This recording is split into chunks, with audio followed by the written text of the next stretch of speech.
할렐루야. 오늘은 대강절 첫 주일입니다. 대강절이라고 하는 것은 성탄절을 4주 앞두고 성탄일로부터 4주 전부터 시작되는 그런 절기입니다.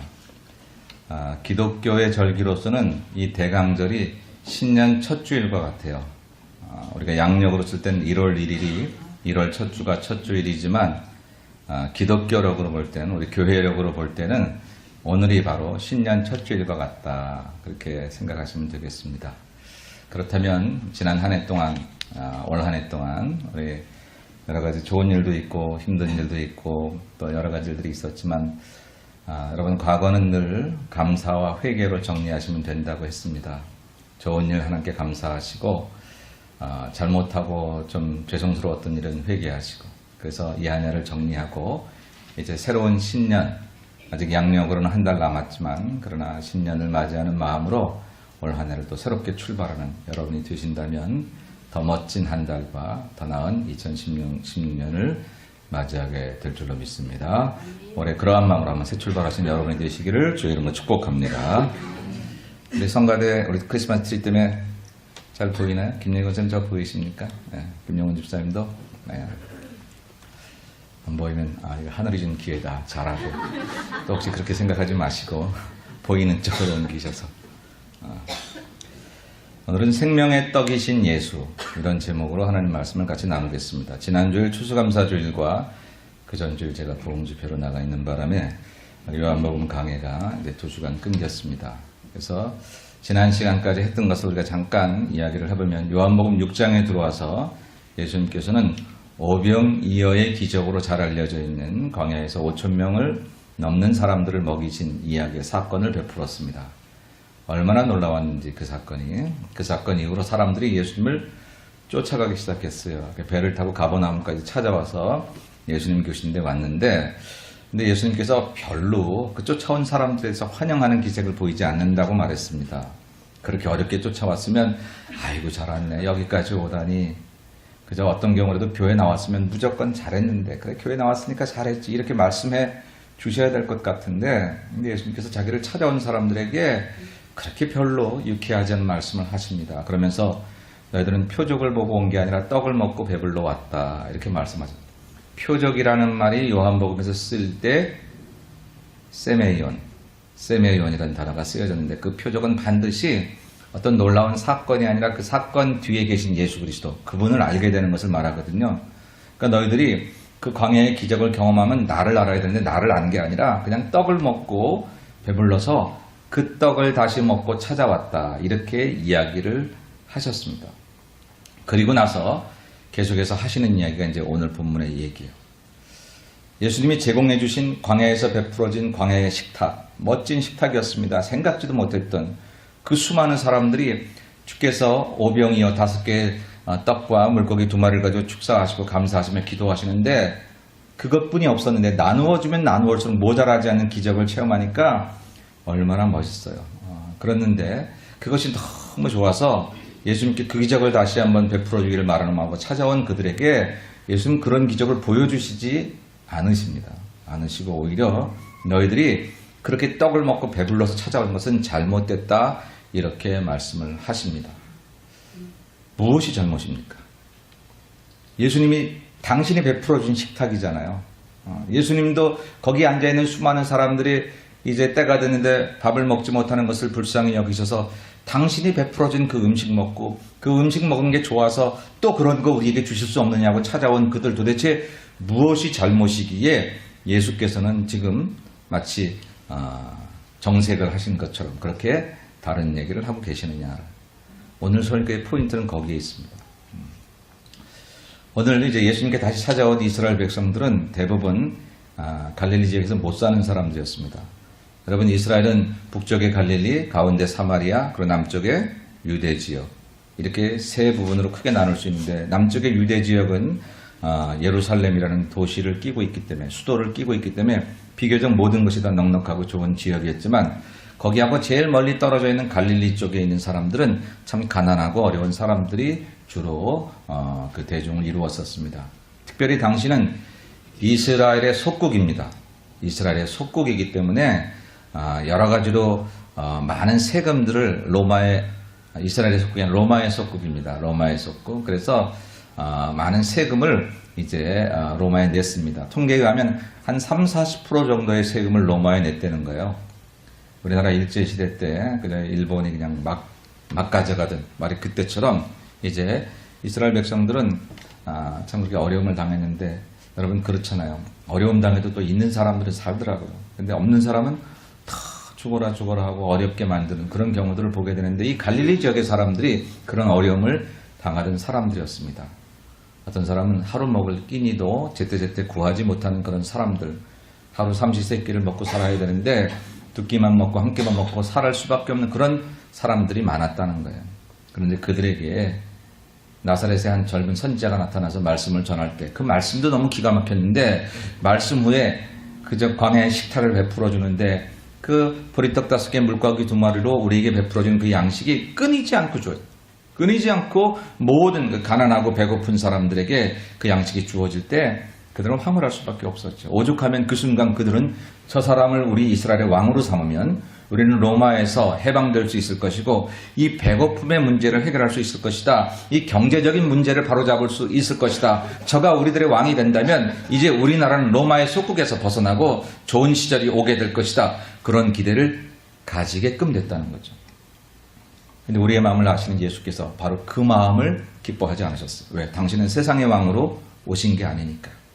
당신을 세상의 왕으로 찾는 사람들이 바른 게 아니기 때문에 예수께서는 오히려 그 길을 피하셨다는 거예요. 그랬는데 그럼에도 불구하고 세상의 왕으로 삼고자 하는 내 육적인 고달픔, 내 육적인 배고픔, 목마름 그것을 예수를 통해서 해결해보고자 하는 그런 사람들이 예수를 찾아왔다는 거죠.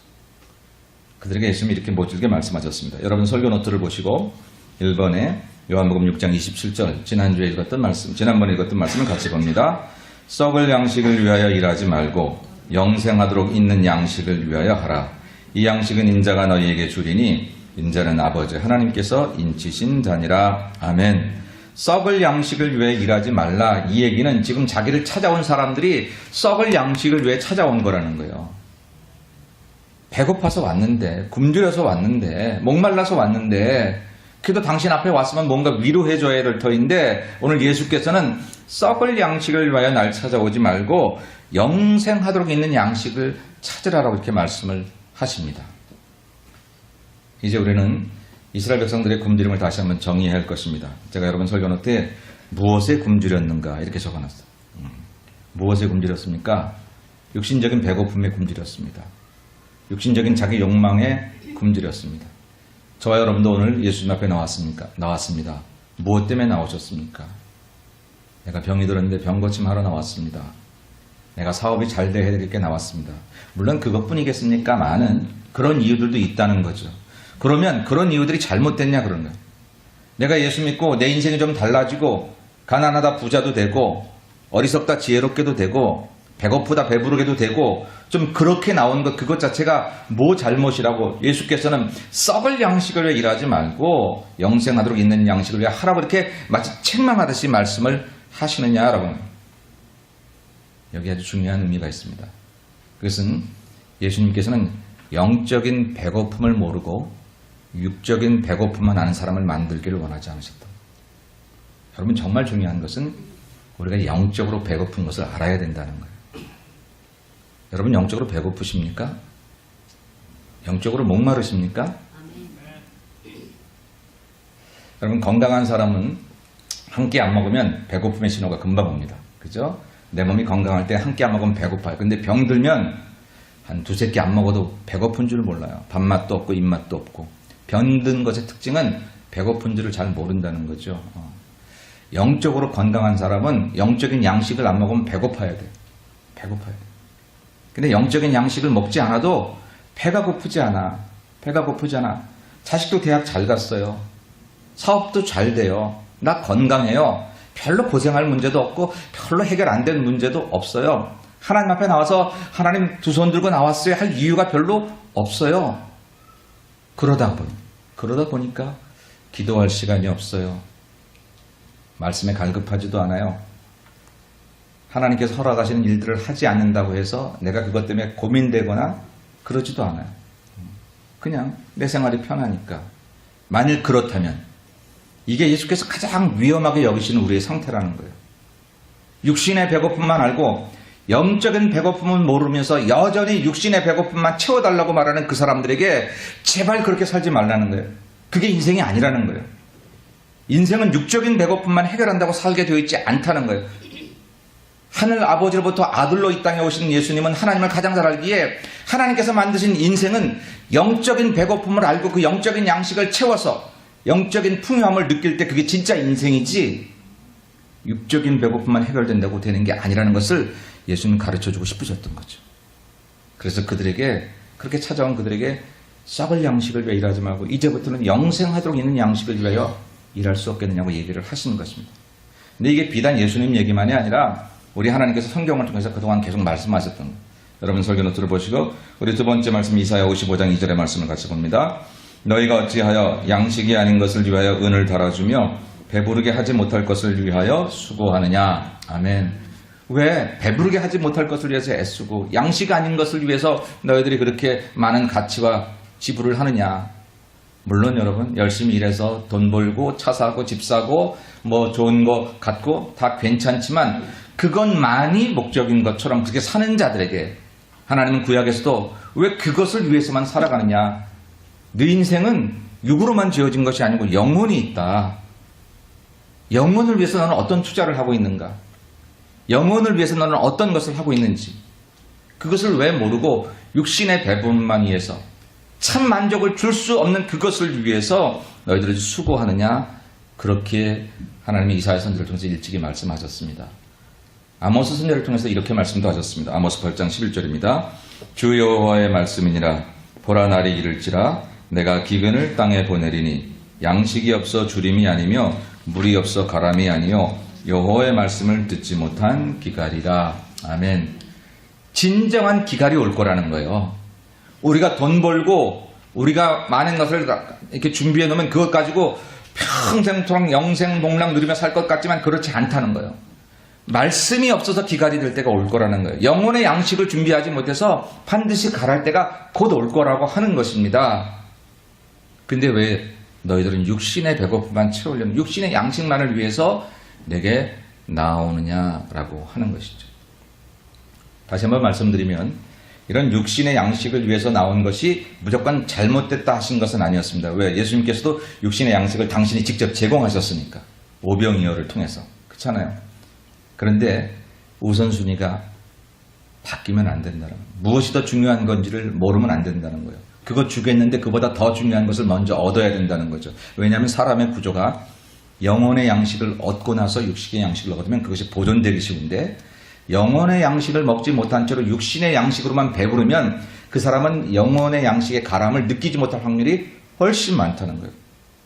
예수님은 사람을 살려놓으시고 그 사람에게 필요한 것들을 주시기 원하지 사람은 죽었는데 그 사람에게 옷 입혀놓고 화장해놓고 그러고 싶지 않다.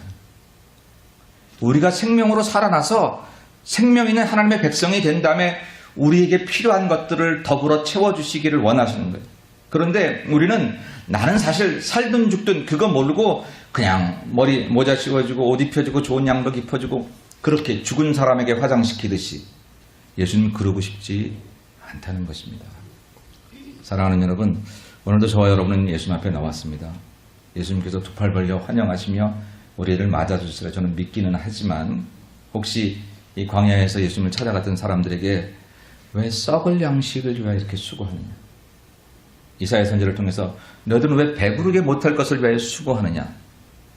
아모스 선지를 통해서 반드시 하나님의 말씀의 기갈이 들 때가 올 터인데 너희들은 왜 그것을 준비하지 않느냐 라고 하셨던 말씀했던 것처럼 오늘 저와 여러분에게도 하나님께서 혹시 그렇게 말씀하시면 어떡할까 하는 생각을 한번 해보고 이 설교를 들어야 될 거라 생각합니다.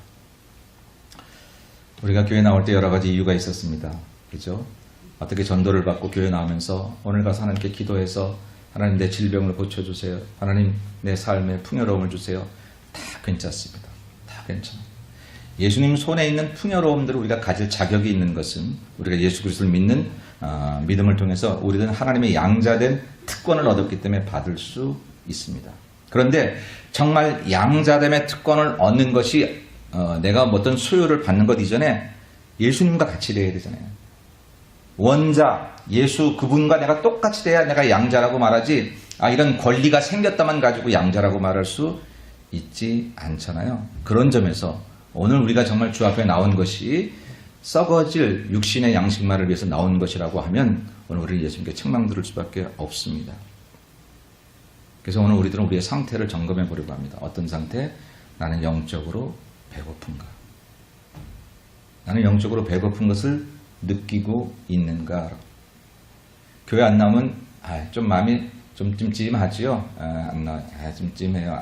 지난주에 안 나왔더니 좀 한 주간 그랬어. 그런 정도로 끝나서야 되겠는가? 그런 정도로 끝나서야 되겠는가? 기도 안 하면 내가 바빠서 기도를 못해서 다음에 기도 많이 하면 되지. 그럴 정도로 끝날 수 있는 양식인가? 내가 하나님 앞에서 하나님을 만난다는 이 시간이 마침 오랜만에 친구가 와서 그 친구 때문에 하나님과의 약속을 어김없이 저버릴 수 있는 그런 정도의 만남인가? 그런 정도로 생각하고 있는 그 하나님이 내 인생을 어떻게 바꿔줄 수 있을까요? 내가 조금만 바빠도 어김없이 교회를 안 나오거나 하나님을 안 만날 수 있는 그런 정도의 하나님으로 내가 치부하고 있는 그 존재가 어떻게 나를 죄와 사망에서 건져줄 수 있겠으며 어떻게 내 인생을 바꿔줄 수 있겠습니까? 나는 하나님을 그렇게 취급하면서 하나님으로부터는 세상에서 제일 존귀한 존재로 취급받기를 바란다면 그건 앞뒤가 안 맞는 것이 아니죠. 앞뒤가 안 맞는 거 아니겠습니까? 그런 점에서 오늘 우리들은 하나님 앞에 육적인 배고픔 때문에만 나왔는가? 영적인 갈급함 때문에도 나왔는가? 정답은 이 두 가지가 같이 있어야 되지만 그 두 가지 중에서도 먼저 되는 것은 영적인 배고픔 때문에, 영적인 굶주림 때문에 나와야 된다라고 하는 거예요. 밥을 먹어도 육신은 배부르는데 인생이 허해요. 돈을 벌어도 뭔가 불편함은 없는데 그것으로 내 내세가, 내 미래가, 내 마음이 온전한 행복을 느끼지 못해요. 좀 더 다른 세계가 있으며 좀 더 다른 그런 내 미래가 있지 않는가. 그런데 바로 그것이 하나님을 통해서 예수 그리스도를 통해서 내 인생이 그렇게 만들어질 수 있지 않을까라고 하는 갈증이 늘 내 안에서 있는 그런 배고픔이 있는가라는, 바로 그러한 자들이 되어야 된다고 예수께서 말씀하시면서 그런 자들에게 이제는 내가 생명의 떡이다 라고 말씀하십니다. 당신 손에 있는 떡을 바라보고 찾아온 자들에게 내 손에 있는 떡이 아니라 그 떡을 주는 내가 생명의 떡이다 라고 말씀을 하시는 거예요. 아니 그런 거 필요 없습니다. 우리는 당신 손에서 베풀어지는 수많은 떡들로 충분합니다. 그것으로 기뻐할 수 있습니다. 근데 하나님이 예수님이 아니라는 거예요. 아니다. 니들은 그걸로 행복할 수 없다. 그걸로 참 만족을 느낄 수 없다. 아니라니까 예수님. 그냥 떡만 주세요.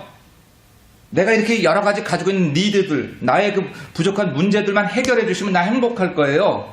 라고 얘기합니다. 근데 하나님이 예수님이 아니라는 거예요. 아무리 그 문제가 다 해결돼도 그게 행복할 수 없다는 거예요. 누구 말이 옳을까요? 누구 말이 옳을까요? 예수님 절 잘 모르셔서 그러시는데요. 저 이번에 그 사업 문제만 해결되면요. 만사 오케이. 저는 그 다음에 하나님께 더 너무 잘할 거고 모두 잘할 거예요. 예수님 아니라는 거예요. 그 문제 해결돼도 넌 행복할 수 없어. 아니 내가 행복하고 내가 행복하지 않은 거를 내가 알지 당신이 아십니까? 당신이 아신다는 거예요. 왜? 하나님이 우리 인생을 만드셨으니까. 예수님이 창조주시니까. 그러니까 만드신 그분이 우리 인생에 어떻게 행복할지를 더 잘 아신다는 거예요. 우리는 우리 요구가 해결이 되면 행복할 거라고 생각을 해요. 그래서 교회를 나올 때도 우리가 우리의 요구를 위해서 나오고 또 다른 요구를 교회가 아닌 또 다른 바이어가 또 다른 사람이 또 다른 환경이 나에게 제시해 준다면 우리는 어김없이 거기 가서 한편에 우리의 행복을 위해서 또 그 일을 하고 그 사람은 그럴 수 있어요. 근데 예수님은 아니라는 거예요. 수많은 사람들이 너에게 그것을 제공해 준다고 할지라도 아니다. 그것으로 행복해 줄 수 없고 나만이 너희들을 행복해 줄 수 있다는 거예요. 도대체 이런 고집이 어디 있으십니까? 당신이 생명의 떡이라니 당신 손에서 주는 떡으로 충분하다고 얘기하는 그 사람들에게 그래? 그럼 떡만 먹고 사라져. 그럴 법도 한데 아니라니. 내가 생명의 떡이라. 예수님은 처음부터 이렇게 올곧게 고집하셨어요. 처음 공생애를 시작했을 때 마귀가 와서 시험했어. 돌을 떡으로 만들라. 만일 당신이 하나님의 아들이거든 돌을 떡으로 만들 수 있잖아요. 그렇게 만들려고 하는 이유는 사람들에게 그렇게 사람들이 원하는 것들을 제공해주면, 물질 맞는 귀로 당신이 제공해주면 사람들은 당신을 좋아할 것이다. 그리고 그 수준으로만 끝나라. 뭐 하나님, 영 이런 거 생각하지도 말고 그냥 배부르게 만들어라. 예수님 마귀의 관계를 아시고 사람이 떡으로만 사는 게 아니다. 물질 만능으로 절대 행복해질 수 없다. 사람은 하나님의 입에서 나오는 말씀으로 살아야 할 것이다. 왜? 하나님이 그렇게 만들어놨으니까. 내 브레인도, 내 하트, 내 심장도 하나님의 말씀이 들어와야 행복하게끔 만들어 놓으신 거예요. 이게 도대체 누가 맞는 얘기예요? 아니요, 난 지금 이 문제만 해결되면 행복해요. 나 지금 10만 불만 있으면 행복해요. 근데 하나님이 아니라는 거예요. 10만 불 아니야 1000만 불이 있어도 너는 내가 만들었기 때문에 내 말이 너에게 들어가고 내 사랑이 네 심장에 들어가고 그래야 네가 행복하고 네가 바른 인생이 된다는 것을 주님이 주장하고 계시는 거예요. 여러분 어떠십니까? 저도 어떤 때는 10만 불만 있으면 좋겠다. 그런 생각이 들어갈 때가 있더라고요. 그러면 뭐 이렇게 지금 해결하고 싶은 문제들을 해결할 수 있을 것 같아요. 아니라는 거예요. 하나님이 그것을 안 주겠다 하심이 아니라 무엇이 먼저 필요한지를 알아야 인생이 바로 된다는 거죠. 사랑하는 여러분, 육적인 배고픔과 목마름을 가지고 찾아온 그런 사랑하는 모든 이스라엘 백성들, 그걸 아니라 뭐 그보다 더한 짓을 하고도 감싸주실 예수님께서 지금 그들에게 단호하게 말씀하십니다. 썩을 양식을 위해 나를 찾지 마라. 영생하도록 있는 양식을 위해 찾으라. 물론 그렇게 될 때 하나님은 이 모든 것을 더하여 주시겠다는 계획을 이미 가지고 계십니다. 근데 우리가 그 하나님의 방법대로 믿지를 못하고 내 방법대로 하나님을 맞추려다 보니까 이게 안 맞는다라는 거죠. 그래서 육신의 배고픔을 찾아온 사람에게 손에 있는 떡을 주면 쉽게 갔을 텐데 그렇지 않고 그 떡 먹지 말고 나를 먹으라. 그게 무슨 말입니까 도대체? 당신을 먹으라니. 우리 백성들은 광야에서 하나님께서 만나를 내려주셨는데 모세를 통해서 만나를 주셔서 그걸 먹고 살았는데 당신을 먹으라는 게 무슨 말입니까? 예수님 말씀하십니다. 모세가 내려준 줄 아느냐? 하늘의 아버지께서 내려주신 것이다. 그런데 이제는 하늘 아버지께서 나를 너에게 보냈다는 거예요. 나는 보내신 이의 뜻을 따라 너에게 먹히러 왔다는 거예요. 먹히러 왔다. 나를 먹으라는 거예요. 내가 생명의 떡이라는 거예요. 이 말이 얼마나 어려운지 계속 6장을 읽어보면 제자들도 잘 못 알아듣겠다고 그랬어요. 제자들도. 그리고 많은 사람이 그 말이 부대껴서 예수를 그때로부터 떠나갔다. 그렇게 이야기했습니다. 아이고, 달라는 거나 주지. 기도하면 내 병이나 고쳐주지. 뭔 영혼이 어떻고 바르게 사는 게 어떻고 인생을 뭐 뜻대로 사는 게 뭐 그런 얘기야. 그냥 내가 그냥 힘들고 어려울 때 그냥 나에게 그것만 원하는 것만 주시지. 안 주시는 그 주님을 떠나는 수많은 사람들처럼 우리가 그랬다는 거죠. 그런데도 예수께서는 그들을 향해 내가 생명의 떡이다. 내가 생명의 떡이다 라고 말씀을 하십니다. 오늘 저는 그 예수님께서 생명의 떡이라고 말씀하신 그 내용이 얼마나 위대한 내용인가를 오늘 이제 설명을 하려고 합니다. 나는 생명의 떡이라는 얘기가 얼마나 위대한 얘기냐면 첫째로 그 얘기는 이런 얘기입니다. 그것은 하늘에서 내려오는 양식이라는 거예요. 여러분 설교노트 2번 나는 생명의 떡이다. 그거 먼저 한번 읽어보죠. 35절 시작. 예수께서 이르시되 나는 생명의 떡이니 내게 오는 자는 결코 줄이지 아니할 터이요 나를 믿는 자는 영원히 목마르지 아니하리라. 아멘. 1번 하늘에서 내려오는 양식이다. 33절 시작. 하나님의 떡은 하늘에서 내려 세상에 생명을 주는 것이니라. 아멘. 당신이 생명의 떡이에요. 근데 당신을 가리켰다 하나님의 떡이라고 표현하면서 이것은 하늘에서 내려오는 거라 이거죠. 하늘에서 내려오는 거야. 여러분 이 말이 무슨 말인지 아십니까? 이게 얼마나 위대한 말인지 모릅니다. 모든 인생이 다 갈증이 있고 굶주림이 있습니다. 그걸 해결하기 위해서 사람들은 종교를 만듭니다. 철학을 만들고 그리고 그냥 배만 불러서 살지 못하고 어떤 때는 철학적인 사고를 해야 인생이 사는 것 같고 어떤 때는 좋은 일을 해야 인생이 보람있고 사는 것 같고 어떤 때는 신을 숭배해야 그래야 사는 것 같아요. 그런데요. 우리 모든 인생의 참 그런 갈증과 배고픔을 해결해 줄 수 있는 유일한 길은요. 하늘에서 내려오는 양식이어야 된다는 거예요. 땅에서 만들어낸 양식이 아니라는 거예요. 부처님 훌륭하지만 땅에서 만든 양식입니다. 알라신 자기들이 만들었지만 땅에서 만든 양식이에요. 공자님 훌륭하지만 땅에서 만든 양식이에요. 근데 오늘 예수 그리스도 그분은 하늘에서 내려오신 말씀이 육신이 되어 우리 가운데 오셔서 우리 가운데 거하시며 죽기까지 복종하시며 우리를 살리신 하나님이 보내신 양식, 그게 바로 예수 그리스도라고 하는 것입니다. 예수께서 내가 생명의 떡이다, 이 떡을 먹어야 산다라고 말씀하실 때 이 떡이 그냥 자기가 세상에서 설법을 잘 만들어서 무슨 훌륭한 책을 많이 써서 그게 아니라 하늘 계신 하나님이 인류를 지으시고 사람을 지으시고 그 사람의 배고픔과 목마름을 가장 잘 아신 하나님께서 그 목마름과 갈증을 해결해 줄 수 있는 완벽한 해답으로 만들어서 하늘에서 이 땅에 보내신 예수 그리스도, 바로 그분만이 참 양식이라는 것을 말씀하시는 말씀입니다. 그게 하늘에서 내려왔다는 거예요. 사랑하는 여러분, 부처님은 좋은 말 안 하셨나요? 공자님 훌륭한 말씀 많이 하셨죠. 그런 것 가지고 해결되는 우리의 목마름이 아니라는 거예요. 어떤 사람들은 그 얘기를 듣고 공자의 설법을 듣고 부처님의 말씀을 듣고 끄떡끄떡 할 수는 있으나 그것 가지고 지옥이 천국으로 변할 수 없고 우리의 죄가 사해질 수 없고 우리에게 참 만족이 있을 수 없는 까닭은 우리는 하나님이 지으셨고 하나님께서 영으로 지으셔서 그 영혼의 갈증들을 해결해야 되는데 그것은 하늘에서 내려오는 만나가 아니면 하늘에서 내려오는 양식이 아니면 해결할 수 없다는, 이 세상의 어떤 철학도 어떠한 종교도 어떤 훌륭한 사람의 말도 그것을 해결할 수 있는 게 아니고 오직 하늘에서 하나님이 보내신 참 양식, 나는 생명의 떡이라고 이 땅에 오셨습니다. 말씀이 육신이 되어 우리 가운데 오시고 빛이 어두움에 비쳐서 이 땅에 오신 바로 그분, 바로 예수 그리스도, 바로 그분만이 우리에게 참 양식이 되는 줄로 믿습니다. 그래서 이 얘기는 바로 그런 거예요.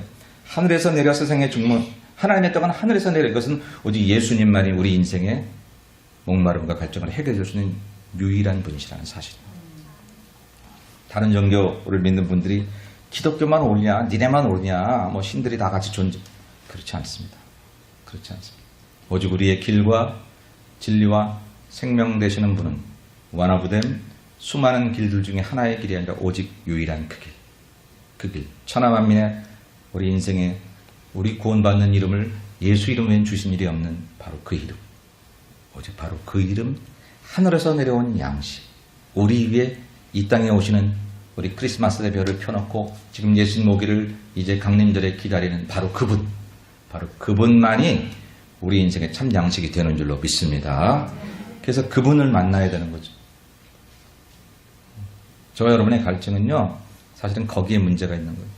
아니 그게 아닌데 목사님, 지금 내가 돈만 있으면 좀 행복해질 것 같은데요. 아니요. 그런 증상이 나타났지만 그 원인의 핵심에는 예수에 대한 갈증이 있는 거예요. 우리 다 그 갈증이 있는 거예요. 우리 모르잖아요. 내가 이렇게 병든 줄 모르잖아요. 내가 건강했으면 벌써 내 지금 돈 없는 게 문제가 아니라 예수로 가득 채워지지 않은 그것이 내게 문제가 된 것을 내가 알아서 터인데 내가 지금 병들었기 때문에 그건 모르는 것입니다. 죄송합니다, 여러분. 여러분 중에는 혹시 내가 교회 나가지 않아도 그렇게 불편하지 않아요. 기도하지 않아도 그렇게 뭐 별로 가슴 떨리지 않아요. 죄송합니다. 병든 거예요. 그게 병든 거예요.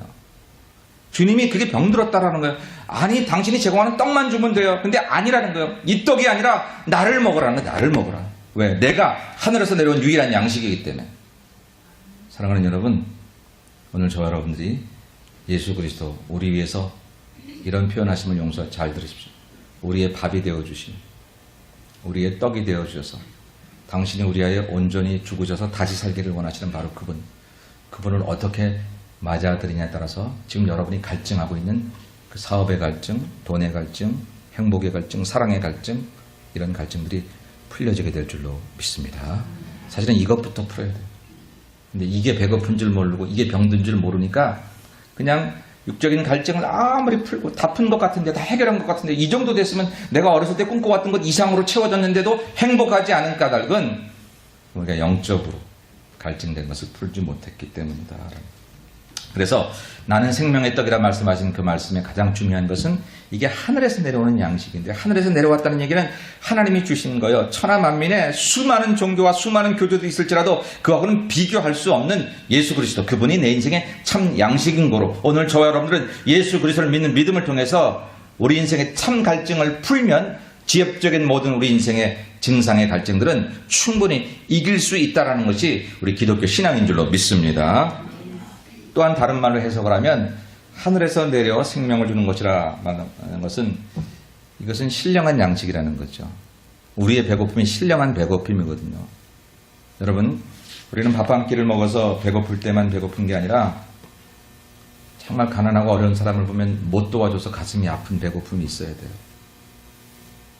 우리는 목이 시원하지 않아서 음료수를 먹지 못해서 얻는 갈증만이 아니라 내가 사랑해야 될 사람인데 어떡하다 지금 미워하는 지경에 서 있어서 이것을 다시 내가 사랑으로 회복하고 그 사람을 섬길 수 없는 것 때문에 목말라하고 안타까워하고 그렇게 해달라고 우리는 괴로워해야 되는 거예요. 그런데 그러기 위해서는 하늘의 양식이 필요합니다. 신령한 양식이 필요합니다. 내 경험, 내 생각 아니요. 하나님의 은혜, 하나님의 마음, 예수 그리스도의 마음이 필요합니다. 그 하늘의 신령한 양식을 먹지 않으면 지금 내 똑똑한 내 지식 가지고는 그 사람을 얻을 수 없습니다. 내 똑똑한 내 지식 가지고는 그것을 품을 수 없습니다. 그래서 우리는 계속해서 갈증으로 살아갈 수밖에 없습니다. 우리는 하늘의 양식을 먹을 수 있어요. 여러분 기도 안 하셨는데 편하십니까? 물론 하나님이 기본적으로 주신 편안함이 있죠. 그래서 어떤 때는 내가 기도 못했는데 나를 평안하게 해서 하나님의 은혜도 있어요. 근데 그런 사람들은 대부분 열심히 기도하다가 어느 순간에 기도하지 않았을 그때에도 평안을 주시는 거예요. 늘 말씀 보다가 어느 순간 말씀을 보지 못했어도 그때에도 하나님께서 말씀 본 것처럼 여겨주시는 거예요. 근데 아예 기도도 안 하고 말씀도 안 보고 아예 하나님에 대한 기대도 없으면서 평안한 것은 병든 거예요. 아픈 걸 모르는 거예요. 그건 참 평안이 아니다. 예수께서 말씀하시기를 내가 주는 평안은 세상이 주는 것과 다르다고 하셨습니다. 그러므로 여러분 기도 안 하셨으면 갈증 나셔야 되는 거예요. 말씀 안 보면 목말라야 되는 거예요. 사랑할 자리에 사랑 못했으면 막 힘들어야 되는 거예요. 괴로워야 되는 거예요. 잎새이는 바람에도 나는 괴로워했다고. 잎새이는 바람이 뭐 대단합니까? 미풍 바람이 부나 안 부나도 모르는데 그러한 미풍에도 내 인생을 바로 살지 못했던 것 때문에 괴로워했던 어느 시인도 있다면 오늘 저와 여러분들은 하나님 뜻대로 살지 못하면 하나님 그 은혜로 살지 못하면 막 괴로워요. 그래서 그 갈증이 심해져서 기도하지 않고는 견딜 수 말씀의 양식을 먹지 않고는 견딜 수 없는 자리로 돌아갈 때 그래서 그 양식으로 그 괴로움을 해결하게 될 때에 영적인 배부름과 영적인 만족을 통해서 내가 가진 세상의 배고픔이나 문제가 아무것도 아니었음을 깨닫기도 하거니와 그 문제를 풀어갈 수 있는 능력과 힘을 얻어서 넉넉히 이겨나가게 되는 줄로 믿습니다. 이게 하늘에서 내려왔다는 그런 생명의 떡의 특징이라는 것입니다. 우리 이제 오늘 예배를 마치면 오늘은 우리 제자반 사기가 열심히 제자반을 졸업한 목적 그걸로 감사로 여러분들 식사를 대접합니다. 배고프니까 맛있게 드시려 생각합니다만 사랑하는 여러분 오늘 여러분이 가져야 할 신령한 양식에 대해서 이제부터 영의 눈을 뜨셔야 됩니다. 하루치 기도를 넘기지 마십시오. 오늘 너무 바빠서 기도할 시간이 없었어. 하나님 아시지? 아시겠지요. 하나님이 아신다고 내가 그 핑계대고 넘어가는 것은 내게 옳은 도리가 아니지 않겠습니까? 저는 주기도문을 주께서 이렇게 기도하러 가르쳐 주셨을 때에 일용할 양식을 위하여 기도하라 그렇게 말씀하셨습니다. 데일리 브레드 맞습니다. 육신을 위한 양식이기도 하지만 살아보면서 하루 사는 게 꼭 밥만 먹는다고 배부른 게 아니더라고요. 하루에 그 사랑이 확인되지 않으면 여전히 갈증이 날 때가 있고요. 때로는 봉사하고 섬기면서 먹지 않아도 배부를 때도 있고요. 내 육신의 배가 부르지 않아도 내가 정말 하나님 뜻대로 살았을 때 그 하루의 즐거움은 얼마나 영적으로 포만감이 있는지 반면에 사흘씩 다 먹었어도 허할 때가 있어. 하루를 위해 살아가는 일용할 양식이 뭐겠습니까? 하루치 기도가 있는 거예요. 하루치 사랑이 있는 거예요. 오늘은 내 마음이 불편하니 사랑할 수 없다고 넘겨서 내일 이틀치 할 수 있는 게 아닙니다. 오늘 건 없어지는 거예요. 없어져요. 사랑하는 여러분, 하늘의 신령한 양식을 먹는 길은 기도하고 말씀 보고 아버지의 뜻대로 사는 거예요. 예수님께서도 이미 요한복음 4장에서 나의 양식은 하나님의 일을 하는 거라고 그랬죠. 나를 보내신 이의 일을 하는 거라고.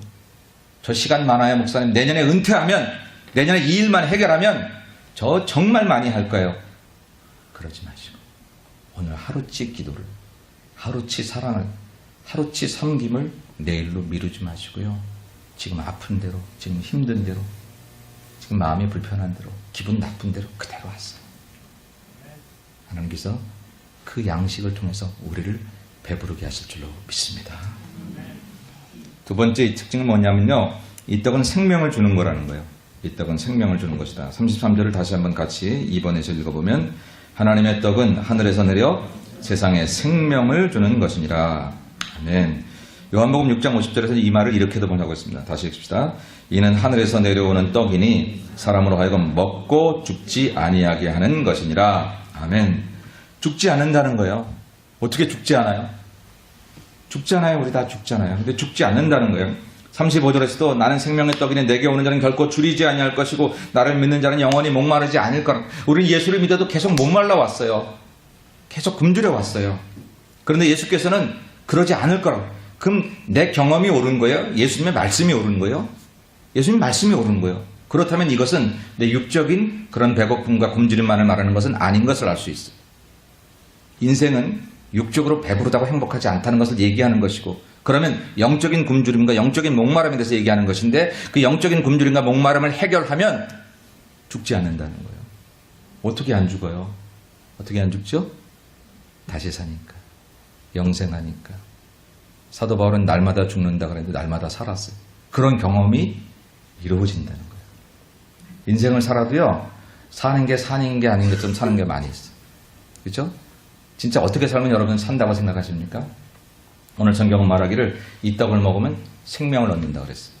이 떡은 세상에 생명을 주는 것이다. 이 생명이란 단어를 우리가 주의 깊게 봐요.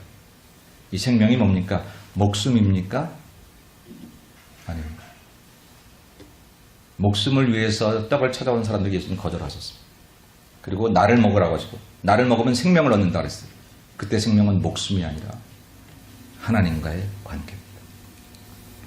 예수께서 나를 먹으면 영원히 사는 생명이 될 것인데, 이 참 생명을 줄 것인데, 그 생명은 뭐냐면 하나님과의 관계를 말하는 거예요. 여러분 아시나요? 우리가 사는 것은 하나님과의 관계가 바로 돼야 산다고 하는 것입니다. 그건 하늘의 정의예요. 예수님의 정의입니다. 살아도 우리가 살았다고 말할 수 없는 것은 하나님과의 관계가 끊어지면 우리는 사는 게 아니라는 거예요. 그건 죽은 것과 같다라고 하는 것입니다. 근데 우리가 산다라고 성경이 말할 때는 하나님과의 관계를 맺으면 육신이 죽어져도 사는 것이고, 육신이 살아있어도 사는 것이고, 이생에서도 사는 것이고, 내세에서도 사는 것이고, 영원히 산다고 하는 진리를 얘기하고 있는 것입니다. 그래서 예수를 만나면 하나님과의 관계가 좋아지고, 예수님을 통해서 하나님과의 관계가 새로워지는 것, 그게 생명이라고 하는 거예요. 근데 우리는 예수를 만나서 내게 무엇을 얻을까, 내가 무엇을 가져갈까, 나는 어떻게 달라질까, 지금 그것만 생각을 하고 있으니까 하나님과 안 맞는 거예요. 예수님은 자기를 주어서 하나님과 우리 사이 인생이 달라지게, 내가 왜 사는지도 내가 무엇을 얻기 위해 사는 것이 아니라 하나님께 내가 인생을 보내신 그 뜻이 무엇인지를 깨닫고 하나님과의 관계에서 어떻게 살아야지를 깨닫는 사람으로 바뀌어질 때 그게 진정 사는 거다라고 하는 것이죠. 성도는 하나님과의 관계가 죽으면 생명이 없는 것입니다. 무엇으로 그것을 다시 살아나게 할 수 있겠습니까? 돈을 좀 벌면요? 아니에요. 다시 예수 앞에 나와서, 그분 앞에 나와서 내 모든 죄를 회개하고 예수님을 올곧게 만날 때에 그때 우리들은 다시 사는 것이다.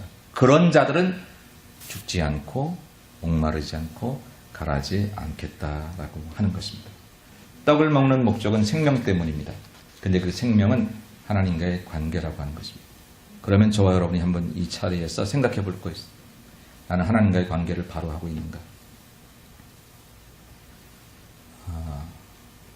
여러분, 하나님과의 관계를 생각할 때 세상 모든 것을 다 떠놓고 그냥 여러분과 하나님 개인 이렇게 생각할 수도 있습니다. 그러나 우리의 인간의 구조가 그러기는 상당히 어렵습니다. 한때 무교회주의자라는 사람들이 있었어요. 보이는 교회가 교회가 아니다. 보이지 않는 교회가 진정한 하나님의 교회다. 보이는 교회를 부정하고 보이지 않는 내 마음속의 교회에서 하나님을 섬기면 된다. 이론적으로는 그럴 수 있는데, 우리나라의 함석헌 씨라든지 일본의 우찌무라 간조라든지 보이지 않는 아주 훌륭한 사람들이 그런 얘기를 했어요. 그런 사람들이 얘기를 하니까 야, 대단한 그런 거. 근데 실제로는요, 우리의 구조가 그렇지 않아요. 보이는 교회를 통해서 보이지 않는 하나님의 교회를 우리가 올라가게 돼 있어요. 모세를 섬기고 모세를 통해서 하나님을 믿던 백성들이 모세가 산에 올라가서 40일 동안 내려오지 않으니까 금송아지도 만들어 놓고 그거 보고 섬기는 그런 일들을 할 만큼 보이는 게 중요해요. 그렇다면 보이지 않는 하나님과 나와의 관계의 그 생명의 관계를 우리가 측정하려면 보이는 관계들을 살펴보셔야 돼요. 교회와 멀어집니까? 성도들과 멀어집니까? 죄종과 멀어집니까? 말씀과 멀어집니까? 기도와 멀어집니까? 봉사와 멀어집니까? 이유가 있겠죠. 누구 때문에 누구 때문에 누구 때문에. 아니요. 100% 상대에게 이유가 있다 할지라도 멀어지는 것은 내 책이고. 하나님께서 그렇게 만들지 않으셨거든요. 야, 어려움이 오면 져라. 무너져라. 힘든 일이 오면 자빠져라. 그렇게 만들지 않으셨어요. 그거 주어지면 이기라고 하셨지. 근데 우리들은 그런 모든 원인들을 나 외의 것으로 두고 거기에 넘어지는 것을 당연시하고 그것으로 인해서 내가 하나님과 멀어진 것으로 생각하지 않아요. 난 누가 뭐래도 하나님 잘. 나는 교회는 안 나가지만 하나님 집에서 믿고 있어. 여러분 그 말이 맞나요? 안 그렇습니다. 교회를 만드신 건 하나님이시라고 하면 내가 정말 하나님을 온전히 만나면 내 교회에 문제가 있으면 문제 있는 교회를 뒤에 앉아서 비방하고 원망하는 그 사람이 되지 않고 그 자리에 들어와서 그 잘못된 부분에 그 수술해야 될 부분에 내가 제물되어서 그것을 해결하고 그것을 붙잡고 하나님의 몸을 내가 이제 내 몸과 마음을 들여 새롭게 하겠나이다. 그렇게 하는 게 바른 생각. 그게 병들지 않은 사람이죠. 여러분 가끔씩 아내들이 왜 남편 안 나오세요? 아우 목사님 우리 남편은요 그냥 교회는 안 나오지만 하나님 정말 먹고 집에서 성경 읽고요. 착각하지 마세요. 정말 죄송한 얘기지만 그거 착각하시면 안 돼요. 그렇게 성경을 읽고 예수 그리스도를 만나서 하나님을 만났으면 그 문제 많은 그 현장에 들어와야죠. 너희는 세상의 빛과 소금이라고 그랬는데 그 문제 많은 현장에서 빛과 소금의 역할을 감당해야지 뒤에 돌아가서 썩었다고만 얘기하는 것이 어찌 그게 내가 하나님과의 관계가 좋다고 말할 수 있겠느냐라고 하는 것이죠. 나는 하나님과의 관계는 좋아. 다 세상에 그렇지 않다라고 하는 것이죠. 예수를 만나면 그 하나님과의 관계가 좋아지고 하나님과의 관계가 좋아지면 바로 그 모든 내가 힘들었던 관계들을 그 힘을 가지고 극복하고 해결할 수 있는 사람이 되는 게 그게 예수를 만난 사람입니다. 사랑하는 여러분, 우리에게 많은 문제가 있습니다. 저와 여러분에게도 여러분의 삶에도 많은 문제들이 문제 없는 사람이 어디 있겠습니까? 문제 있는 건 다른 말로 생각해보면 살아있다는 거죠. 그러나 이 모든 문제를 해결할 힘은 땅에서 나오지 않습니다. 우리에게 양식으로 오셔서 그 양식 먹고 힘을 얻어 살라고 말씀하신 스스로 밥이 되어주시고 떡이 되어주신 예수 그리스도, 그분을 다시 한번 온전히 만나고 그분의 생각과 그분의 마음과 그분의 섬김과 이런 것들을 내가 받고 내 문제 많은 그 현장에서 내가 그분처럼 하늘의 미랄이 되고 사그라드는 촛불이 되겠다고 다짐하게 될 때에 그때 나는 제일 하나님과의 관계가 건강해지고 생명 있는 사람이 된다고 하는 것이죠. 이런 생명의 아름다운 하나님과의 관계가 이어지시기를 주의 이름 축복합니다. 마지막은요. 그래서 이 생명의 떡을 먹는 방법은 이미 아는 거지만 예수를 믿는 것입니다. 40절 말씀 같이 보죠. 내 아버지의 뜻은 아들을 보고 믿는 자마다 영생을 얻는 이것이니 마지막 날에 내가 이를 다시 살리리라 하시니라. 아멘. 예수께서 자기를 먹으라 그랬잖아요. 어떻게 예수를 먹어요? 우리 식인종도 아닌데 어떻게 예수를 먹어요? 그죠? 근데 예수님 먹으라고 그랬어요. 자기가 생명의 떡이라는 거예요. 예수님 손에 있는 떡을 찾으러 왔던 사람들에게 손에 있는 떡을 주지 않고 내가 떡이다. 나를 먹으라고 그랬어요. 그리고 그 방법으로는 오늘 말씀하시기를 내 아버지의 뜻은 나를 보내신, 나를 생명의 떡으로 보내신 하나님의 뜻은 뭐냐면 아들을 보고 예수를 보고 믿는 자마다 영생을 얻는 이것이니 마지막 날에 다 다시 살릴 것이라 말씀하셨다라고 하는 것입니다. 그러니까 저와 여러분들은 지금까지 하던 방법대로 예수 그리스도를 올곧게 믿으시면 되는데 문제는 그 믿음이 뭐냐면 예수님이 주시려는 축복의 내용이 아니라 예수님 그분이라고 하는 것. 예수님이 십자가가 믿어져야 되고 부활이 믿어져야 되고 고통도 그 즐거움이 내가 따라가고 싶지 않지만 예수님 거기 때문에 내가 따라가야 되는 생각이 들어야 되는 거고 그렇게 예수님 사시는 방법이 내가 생각할 때 말도 안 돼. 어떻게 오른뺨 때리고 왼뺨을 대대 바본가? 근데 예수께서 그렇게 사셨기 때문에 예수께서 그렇게 살라고 말씀하셨기 때문에 그게 내 사는 방법이라고 인식되는 게 믿는 거지. 나 예수 믿어요. 예수 구수해 주시고요. 하나님께서 보내셨잖아요. 구약에도 있고 신약에도 있고 성경 구절 외운다고 믿는 게 아니라 나 교회 다닌 경력 때문에 예수를 믿는 건 이건 기본이지 뭐 그걸 물어보세요라가 아니라 주님이 말씀하시고 주님이 사셨고 주님께서 그렇게 생명 내건지시면서 그렇게 우리에게 말씀하셨던 그것대로 살려고 애쓰는 것.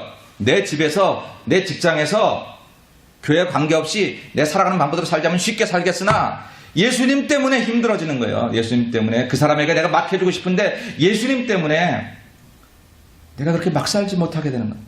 그게 진정 예수를 믿어지는 과정이에요.